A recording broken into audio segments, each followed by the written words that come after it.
Imamat pasal 25. Tahun Sabat dan Tahun Yobel. Tuhan berfirman kepada Musa di Gunung Sinai, "Berbicaralah kepada orang Israel dan katakan kepada mereka, apabila kamu telah masuk ke negeri yang akan kuberikan kepadamu, maka tanah itu harus mendapat perhentian sebagai sabat bagi Tuhan. 6 tahun lamanya engkau harus menaburi ladangmu, dan 6 tahun lamanya engkau harus merantingi kebun anggurmu dan mengumpulkan hasil tanah itu. Tetapi pada tahun yang ke-7, haruslah ada bagi tanah itu suatu sabat, masa perhentian penuh, suatu sabat bagi Tuhan. Ladangmu janganlah kau taburi, dan kebun anggurmu janganlah kau rantingi. Dan apa yang tumbuh sendiri dari penuaianmu itu, janganlah kau tuai, dan buah anggur dari pokok anggurmu yang tidak dirantingi, janganlah kau petik. Tahun itu harus menjadi tahun perhentian penuh bagi tanah itu. Hasil tanah selama sabat itu haruslah menjadi makanan bagimu, yakni bagimu sendiri, bagi budakmu laki-laki, bagi budakmu perempuan, bagi orang upahan, dan bagi orang asing di antaramu yang semuanya tinggal padamu. Juga bagi ternakmu dan bagi binatang liar yang ada di tanahmu, segala hasil tanahmu itu menjadi makanannya. Selanjutnya engkau harus menghitung 7 tahun sabat, yakni 7 kali 7 tahun, sehingga masa 7 tahun sabat itu sama dengan 49 tahun. Lalu engkau harus memperdengarkan bunyi sangkakala di mana-mana dalam bulan yang ke-7 pada tanggal 10 bulan itu. Pada hari raya pendamaian, kamu harus memperdengarkan bunyi sangkakala itu di mana-mana di seluruh negerimu.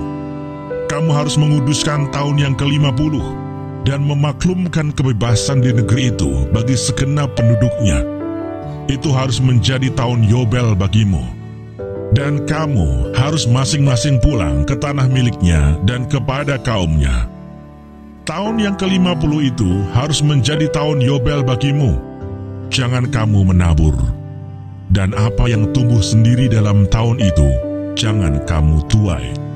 Dan pokok anggur yang tidak dirantingi, jangan kamu petik buahnya. Karena tahun itu adalah tahun Yobel. Haruslah itu kudus bagimu. Hasil tahun itu yang hendak kamu makan harus diambil dari ladang. Dalam tahun Yobel itu, kamu harus masing-masing pulang ke tanah miliknya. Apabila kamu menjual sesuatu kepada sesamamu atau membeli daripadanya, janganlah kamu merugikan satu sama lain. Apabila engkau membeli dari sesamamu, haruslah menurut jumlah tahun sesudah tahun Yobel. Dan apabila ia menjual kepadamu, haruslah menurut jumlah tahun panen.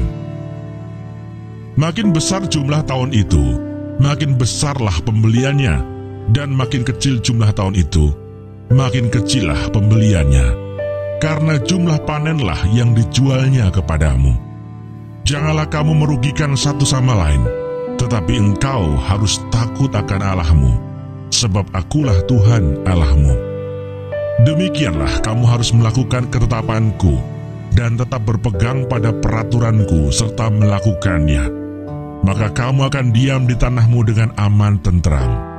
Tanah itu akan memberi hasilnya, dan kamu akan makan sampai kenyang, dan diam di sana dengan aman tentram. Apabila kamu bertanya, apakah yang akan kami makan dalam tahun yang ke-7 itu? Bukankah kami tidak boleh menabur dan tidak boleh mengumpulkan hasil tanah kami? Maka aku akan memerintahkan berkatku kepadamu dalam tahun yang ke-6, supaya diberinya hasil untuk 3 tahun. Dalam tahun yang ke-8, kamu akan menabur, tetapi kamu akan makan dari hasil yang lama sampai kepada tahun yang ke-9. Sampai masuk hasilnya, kamu akan memakan yang lama. Penebusan tanah. Tanah jangan dijual mutlak, karena akulah pemilik tanah itu. Sedang kamu adalah orang asing dan pendatang bagiku. Di seluruh tanah milikmu, haruslah kamu memberi hak menebus tanah. Apabila saudaramu jatuh miskin sehingga harus menjual sebagian dari miliknya, maka seorang kaumnya yang berhak menebus, yakni kaumnya yang terdekat, harus datang dan menebus yang telah dijual saudaranya itu. Apabila seseorang tidak mempunyai penebus, tetapi kemudian ia mampu sehingga didapatnya yang perlu untuk menebus miliknya itu, maka ia harus memasukkan tahun-tahun sesudah penjualannya itu dalam perhitungan, dan kelebihannya haruslah dikembalikannya kepada orang yang membeli daripadanya, supaya ia boleh pulang ke tanah miliknya. Tetapi jikalau ia tidak mampu untuk mengembalikannya kepadanya, maka yang telah dijualnya itu tetap di tangan orang yang membelinya sampai kepada tahun Yobel. Dalam tahun Yobel, tanah itu akan bebas dan orang itu boleh pulang ke tanah miliknya. Penebusan rumah. Apabila seseorang menjual rumah tempat tinggal di suatu kota yang berpagar tembok, maka hak menebus hanya berlaku selama setahun mulai dari hasil penjualannya. Hak menebus berlaku hanya 1 tahun. Tetapi jikalau rumah itu tidak ditebus dalam jangka waktu setahun itu, rumah itu secara mutlak menjadi milik si pembeli turun-temurun. Dalam tahun Yobel, rumah itu tidaklah bebas. Tetapi rumah-rumah di desa-desa yang tidak dikelilingi pagar tembok haruslah dianggap sama dengan ladang-ladang di negeri itu. Atasnya harus ada hak menebus, dan dalam tahun Yobel, rumah itu harus bebas. Mengenai rumah-rumah di kota-kota orang Lewi, hak menebus rumah-rumah itu ada pada orang-orang Lewi untuk selama-lamanya.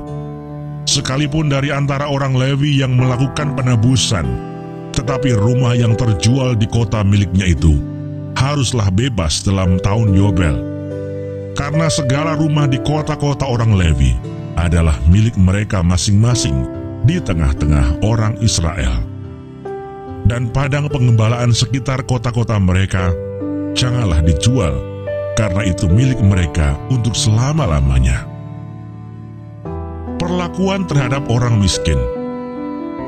Apabila saudaramu jatuh miskin sehingga tidak sanggup bertahan di antaramu, maka engkau harus menyokong dia sebagai orang asing dan pendatang, supaya ia dapat hidup di antaramu.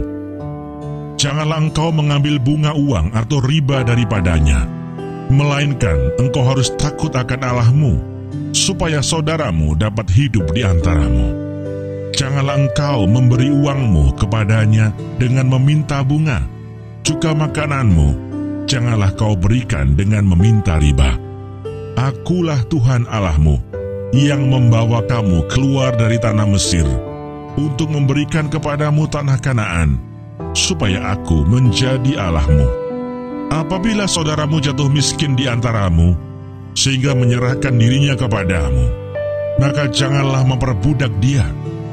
Sebagai orang upahan dan sebagai pendatang, ia harus tinggal di antaramu.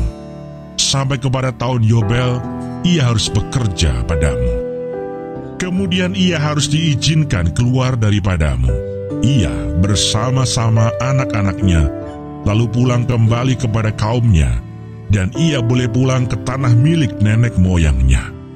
Karena mereka itu hamba-hambaku yang kubawa keluar dari tanah Mesir, janganlah mereka itu dijual secara orang menjual budak. Janganlah engkau memerintah dia dengan kejam, melainkan engkau harus takut akan Allahmu. Tetapi budakmu laki-laki atau perempuan yang boleh kau miliki adalah dari antara bangsa-bangsa yang di sekelilingmu. Hanya dari antara merekalah kamu boleh membeli budak laki-laki dan perempuan. Juga dari antara anak-anak pendatang yang tinggal di antaramu, boleh kamu membelinya, dan dari antara kaum mereka yang tinggal di antaramu, yang dilahirkan di negerimu, orang-orang itu boleh menjadi milikmu. Kamu harus membagikan mereka sebagai milik pusaka kepada anak-anakmu yang kemudian, supaya diwarisi sebagai milik. Kamu harus memperbudakkan mereka untuk selama-lamanya. Tetapi atas saudara-saudaramu, orang-orang Israel, janganlah memerintah dengan kejam yang satu sama yang lain. Apabila seorang asing atau seorang pendatang di antaramu telah menjadi mampu, sedangkan saudaramu yang tinggal padanya jatuh miskin, sehingga menyerahkan dirinya kepada orang asing atau pendatang yang di antaramu itu, atau kepada seorang yang berasal dari kaum orang asing, maka sesudah ia menyerahkan dirinya, ia berhak ditebus. Yakni seorang dari antara saudara-saudaranya boleh menebus dia, atau saudara ayahnya, atau anak laki-laki saudara ayahnya, atau seorang kerabatnya yang terdekat dari kaumnya, atau kalau ia telah mampu, ia sendiri berhak menebus dirinya. Bersama-sama dengan si pembelinya, ia harus membuat perhitungan, mulai dari tahun ia menyerahkan dirinya kepada orang itu, sampai kepada tahun Yobel, dan harga penjualan dirinya haruslah ditentukan menurut jumlah tahun-tahun itu.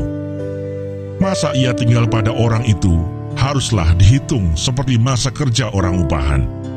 Jikalau jumlah tahun itu masih besar, maka dari harga pembeliannya haruslah dikembalikan sebagai penebus dirinya menurut jumlah tahun itu. Jika waktu yang masih tinggal sampai kepada tahun Yobel sedikit lagi saja, maka ia harus membuat perhitungan dengan orang itu. Menurut jumlah tahun itulah ia harus membayar uang tebusan dirinya. Demikianlah ia harus tinggal padanya sebagai orang upahan dari tahun ke tahun.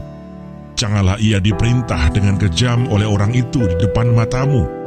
Tetapi jikalau ia tidak ditebus dengan cara demikian, maka ia harus diizinkan keluar dalam tahun Yobel, ia bersama-sama anak-anaknya. Karena padakulah orang Israel menjadi hamba. Mereka itu adalah hamba-hambaku yang kubawa keluar dari tanah Mesir.